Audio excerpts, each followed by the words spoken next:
Bonjour, avec cette vidéo, vous allez pouvoir remplir la section 4.6, l'aire de la partie colorée. Pour trouver l'aire de la partie colorée d'un polygone, il suffit de trouver l'aire de la partie interne et la soustraire à l'aire de la plus grosse partie. Par exemple, détermine l'aire de la partie colorée. Donc, dans cet exemple-ci, la partie colorée, c'est la partie grise. Donc, ce qu'on va devoir faire, c'est tout d'abord aller trouver l'aire du grand triangle, qui est en fait l'aire de ce que je vais tracer en bleu. Et ensuite, calculer l'aire du petit triangle, donc celui qui est en orange.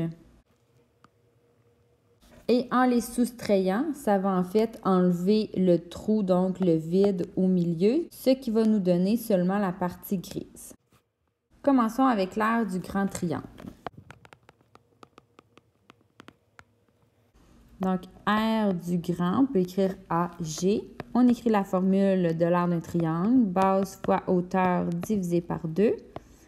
Aire du grand, donc la base, c'est 15. Et la hauteur, ça va être la grande hauteur, donc 25. Alors, 15 fois 25 divisé par 2.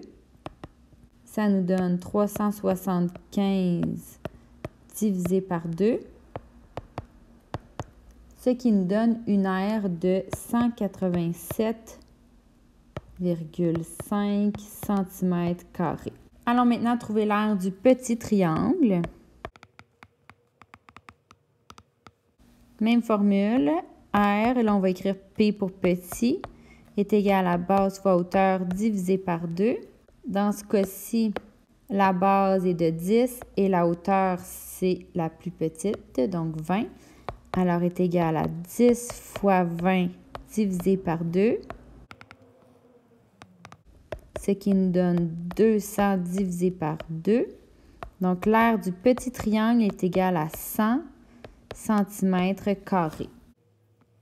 Alors, nous voulons seulement la partie qui est en gris. Donc, pour ce faire, on va soustraire les deux aires ensemble pour aller enlever le trou blanc à l'intérieur, ce qui va nous donner seulement le contour. Donc, aire de la partie colorée, on peut appeler ça AC pour couleur, est égal à l'aire du grand moins l'aire du petit. 187,5 moins 100.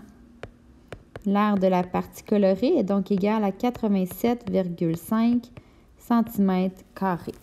Donc, voilà ce qui conclut les notes de cours. Une fois que vous avez retranscrit toutes ces démarches-là, vous avez terminé.